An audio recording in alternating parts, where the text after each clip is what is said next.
जय हिंद प्यारे साथियों, कैसे आप सब बिल्कुल मस्त होंगे। Unique study with Ajay YouTube channel पर आप सभी का बहुत बहुत स्वागत है। तो यहाँ पर हम पढ़ रहे थे फिलहाल में विश्व को आज एक प्रादेशिक तंत्र की अत्यधिक आवश्यकता है, क्यों। ये मैंने पिछली क्लास में कवर करवा दिया था और अब हम इस क्लास में पढ़ने वाले हैं विश्व में नियोजन प्रदेश का बदलता स्वरूप।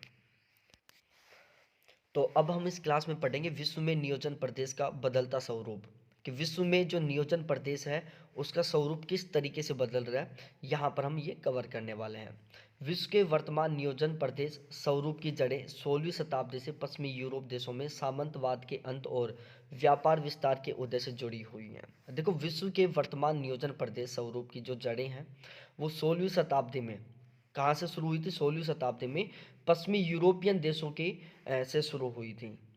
तो जो नियोजन प्रदेश का स्वरूप है उसकी शुरुआत 16वीं शताब्दी में पश्चिमी यूरोपियन कंट्रीज से हुई थी और जिसके फलस्वरूप क्रोड परिधि जैसे प्रतिमान मॉडल आदि का प्रसार हुआ था।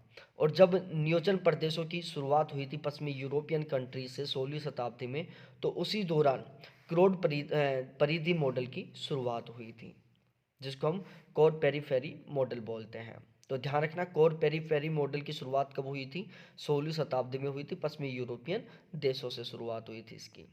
अब इस तंत्र में हमने दो भागों में डिवाइड कर दिया गया। जो कोर पेरीफेरी जो मॉडल है, जिसको हम क्रोड परिधि मॉडल बोलते हैं या इंग्लिश में कोर पेरीफेरी मॉडल बोल दो, तो कोर पेरीफेरी मॉडल को दो भागों में डिवाइड कर दिया गया। एक बोल दिया इसको क्रोड, जिसको हम कोर बोल रहे हैं, और दूसरा बोल दिया परिधि, जिसको हम पेरीफेरी बोल रहे हैं।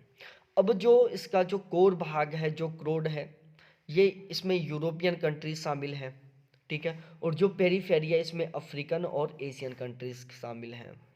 क्रोड उत्पादन का दायित्व केवल क्रोड के पास होता है और परिधि परिधि के देशों को कच्चा माल, श्रमिक व बाजार उपलब्ध कराने तक सीमित रखा गया है। देखो, जो क्रोड है, क्रोड का सबसे मुख्य उद्देश्य है कि उत्पादन का दायित्व क्रोड को ही सौंपा गया है। जो उत्पादन से रिलेटेड, जो प्रोडक्शन से रिलेटेड जो जिम्मेदारी है वो क्रोड को सौंपी गई है। इसके अलावा परिधि के देशों को कच्चा माल, श्रमिक, बाजार उपलब्ध कराने की जो फैसिलिटी है, कच्चा माल उपलब्ध करवाना, श्रमिक उपलब्ध करवाना या बाजार की सुविधा उपलब्ध करवाना, ये सारी सारी जो सुविधाएं हैं, ये सारी सारी जो फैसिलिटीज़ हैं वो परिधि कंट्रीज़ को, जो परिधि के देश हैं उनको प्रोवाइड करवाई गई हैं, उन तक सीमित रखी गई हैं। और परिधि के देशों में आ जाते हैं अफ्रीका और एशिया के सारे देश, और क्रोड देश में आ जाता है यूरोप। तो ओवरऑल हम कह सकते हैं कि यूरोपियन कंट्री हैं उनको उत्पादन करने का दायित्व सौंपा गया है और अफ्रीकन और एशियन कंट्रीज़ को कच्चा माल प्रोवाइड करवाना, श्रमिक प्रोवाइड करवाना और बाजार प्रोवाइड करवाने तक सीमित रखा गया है। इस व्यवस्था में यूरोपियन क्रोड है, ठीक है। अब उसके बाद में हम बात करते हैं दिन प्रतिदिन आर्थिक तथा सैनिक दृष्टि से दिन प्रतिदिन अधिक शक्तिशाली बनता गया, जबकि अविकसित देश पिछड़ते गए। अब सीन क्या हो रहा है कि दिन प्रतिदिन आर्थिक और सैनिक दृष्टि से जो विकसित देश थे वो तो आगे बढ़ते गए, ठीक है। जो यूरोपियन क्रोड है, कौन? जो यूरोपियन क्रोड है, जो यूरोपियन देश हैं, वो दिन प्रतिदिन आर्थिक और सैनिक दोनों दृष्टि से बहुत ही विकसित होते गए, आगे बढ़ते गए। दूसरी साइड जो विकासशील देश थे या जो अविकसित देश थे, वो आर्थिक और सैनिक दोनों दृष्टि से पिछड़ते गए हैं। इस प्रकार के तंत्र में यूरोपियन क्रोड व एशियाई अफ्रीका परिधि के देशों में क्षेत्रीय असमानता और बढ़ा दी, जिसे क्षेत्रीय अन्याय की संज्ञा दी जा सकती है, ठीक है। अब देखो, जो यूरोपियन क्रोड है, यूरोपियन क्रोड और दूसरी साइड जो एशियाई अफ्रीका जो परिधि देश हैं, इनके बीच में क्या बढ़ती गई? असमानताएं बढ़ती गई, जिसकी वजह से क्षेत्रीय अन्याय की संज्ञा दी जा सकती है।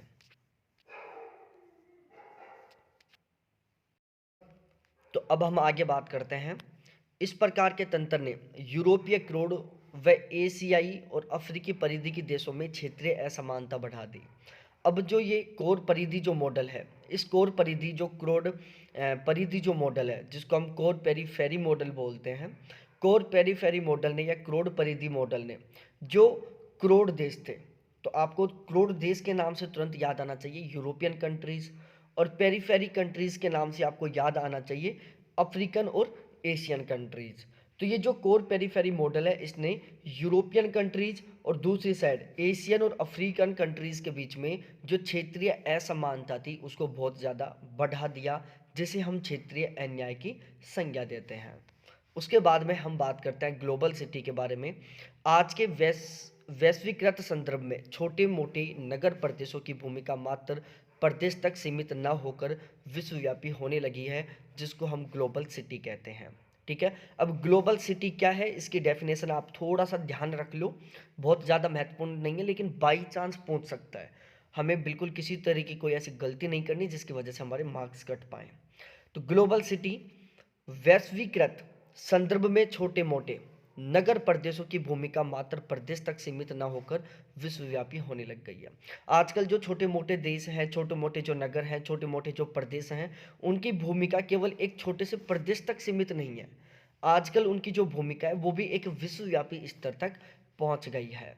तो जो नगर या जो प्रदेश जिनकी भूमिका आज, जिनकी पहचान आज विश्व स्तर तक पहुंच चुकी है, उन सभी नगरों को, उन सभी प्रदेशों को हम क्या कहते हैं, ग्लोबल सिटी कहते हैं।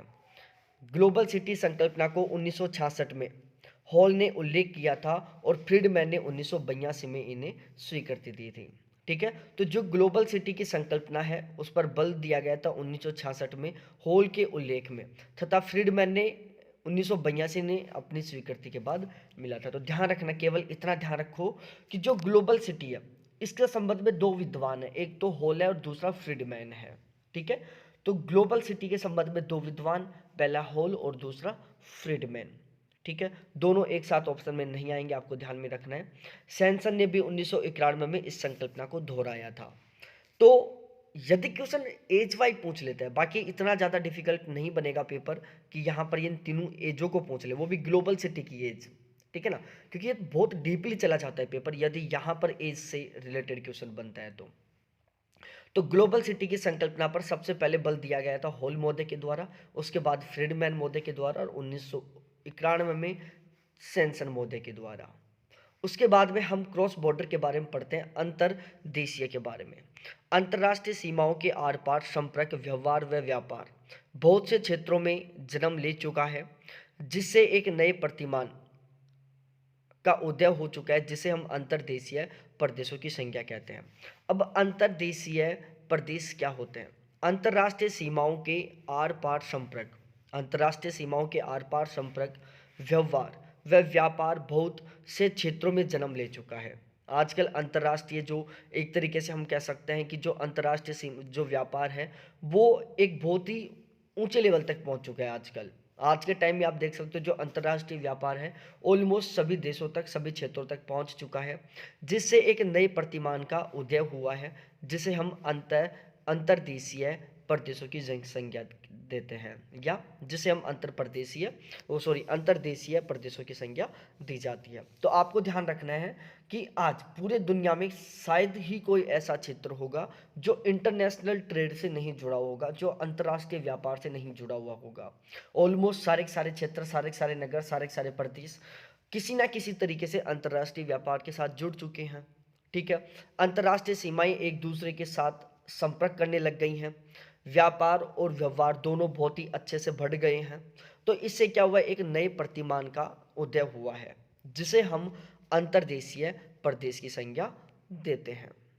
उसके बाद में हम बात करते हैं सिजोरी प्रगति त्रिभुज की संकल्पना 1989 में दी गई थी। तो ध्यान रखना, सिजोरी सिजोरी क्या एक प्रगति त्रिभुज है, इसकी संकल्पना 1989 में दी गई थी। अब सिजोरी में क्या क्या शामिल होते हैं? एस का मतलब है Singapore, Malaysia, Indonesia, Singapore, Johor और रियाओ, ये सारे के सारे कंट्री इसके अंदर शामिल होते हैं।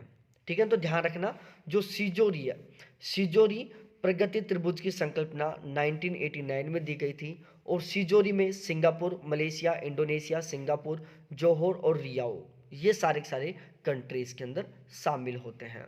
सिजोरी विकास या प्रगति त्रिभुज की संकल्पना सिंगापुर द्वारा 1989 में की गई थी। यदि देखो यहाँ पर दो तरीके से क्वेश्चन बनता है कि सिगोरी प्रगति या विकास त्रिभुज की संकल्पना कब, तो 1989 में किस देश के द्वारा, तो यहाँ पर आंसर होगा सिंगापुर के द्वारा। सिगोरी विकास प्रगति त्रिभुज कृषि प्रधान उच्च घनत्व प्रदेशों में नगरीकरण के माध्यम से मात्र 2 दशकों में ही इतना विकास हुआ कि जिसे ईएमआर का दर्जा दे दिया गया। तो ध्यान रखना, केवल इतना याद कर लो कि सिजोरी को अब ईएमआर का दर्जा दे दिया गया है। अंतर्देशीय प्रदेश। अब अंतर्देशीय प्रदेशों में सबसे पहले हम यूरोप में अंतर्देशीय प्रदेशों के बारे में पढ़ते हैं। यूरोप में पहला अंतर्देशीय प्रदेश 1958 में जर्मनी नीदरलैंड की सीमा पर विकसित किया गया था। तो सबसे पहला अंतर्देशीय प्रदेश जर्मनी नीदरलैंड की सीमा पर बना था, जो कि यूरोप में था। ठीक है, तो आपको केवल यहाँ पर बहुत ज़्यादा नहीं याद करना, आपको केवल इतना याद करना है कि दुनिया का सबसे पहला या यूरोप का सबसे पहला अंतर्देशीय प्रदेश कब बना था? 1958 में जर्मनी नीदरलैंड की सीमा पर बना था। चाहे ये सन भी मत याद करना, लेकिन जर्मनी नीदरलैंड आप जरूर याद कर लेना। अंतर्देशीय प्रदेशों की रूपरेखा सन 1980 में मैड्रिड ने तय की थी। अब यहाँ पर यह बहुत महत्वपूर्ण है कि अंतर्देशीय प्रदेशों की रूपरेखा किसके द्वारा तैयार की गई थी? मैड्रिड के द्वारा तैयार की गई थी। ओरस्तुओला सेमान के अनुसार यूरोप में 2 प्रकार के अंतर्देशीय प्रदेश विकसित हो रहे हैं। ठीक है, ये विद्वान हैं जिनका नाम है ओरस्तुओला रोमान। तो ओरस्तुओला रोमान के अनुसार यूरोप में 2 प्रकार के अंतर्देशीय प्रदेश विकसित हो रहे हैं, जिसमें सबसे पहला होता है केंद्राभिमुखी, जिसको हम केंद्राभिसारी कहते हैं, और दूसरा होता है असंतुलित। ठीक है, तो मैं दोबारा से रिपीट कर रहा हूँ। ओरस्तुओला रोमान के अनुसार यूरोप में 2 प्रकार के अंतर्देशीय प्रदेश विकसित हो रहे हैं, जिसमें एक है केंद्राभिमुखी या केंद्राभिसारी और दूसरा है असंतुलित।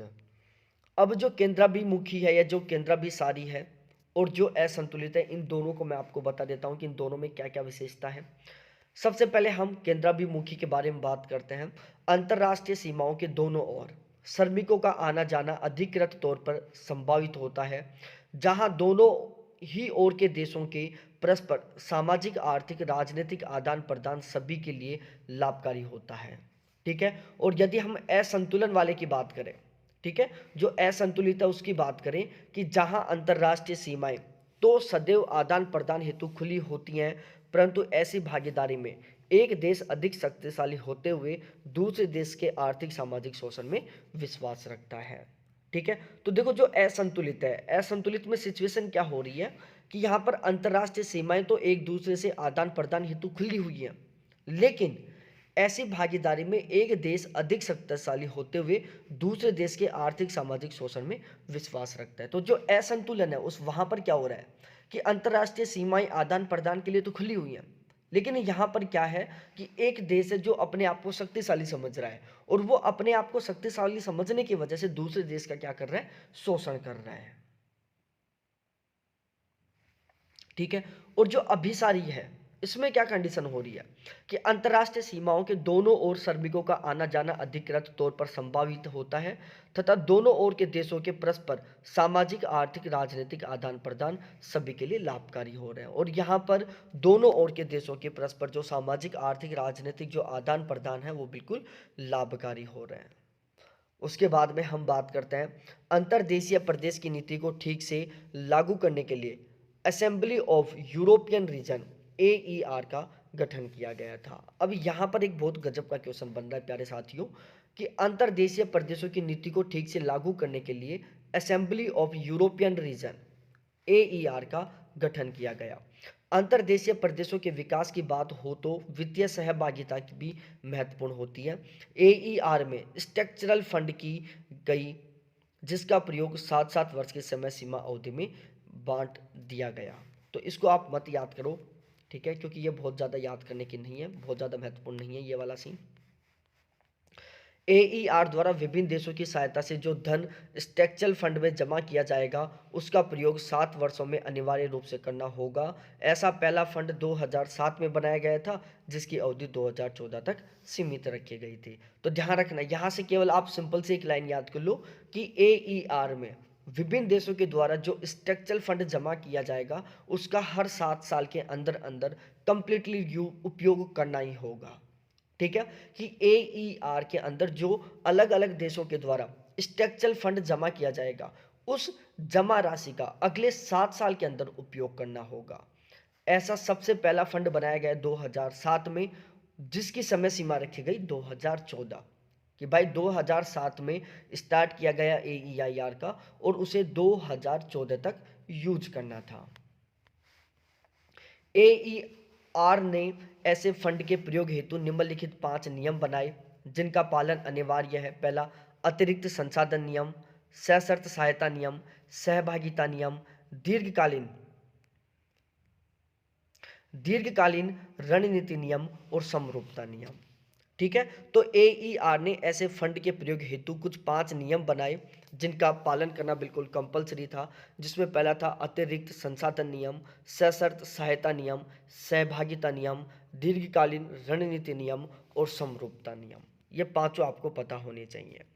विश्व में अंतर्देशीय प्रादेशिक तंत्र की संकल्पना करते समय 5 मुख्य बातों को ध्यान में रखना आवश्यक है। विश्व में अंतर्देशीय प्रादेशिक तंत्र की संकल्पना करते समय 5 मुख्य बातों को ध्यान रखना बहुत ज़्यादा जरूरी है, जिसमें सबसे पहली है आर्थिक पूरकता, दूसरा है निजी सेक्टर का हित, तीसरा है सरकारी हस्तक्षेप, चौथा है आधारभूत ढांचा का उपलब्धता और पांचवा है सांस्कृतिक कारक।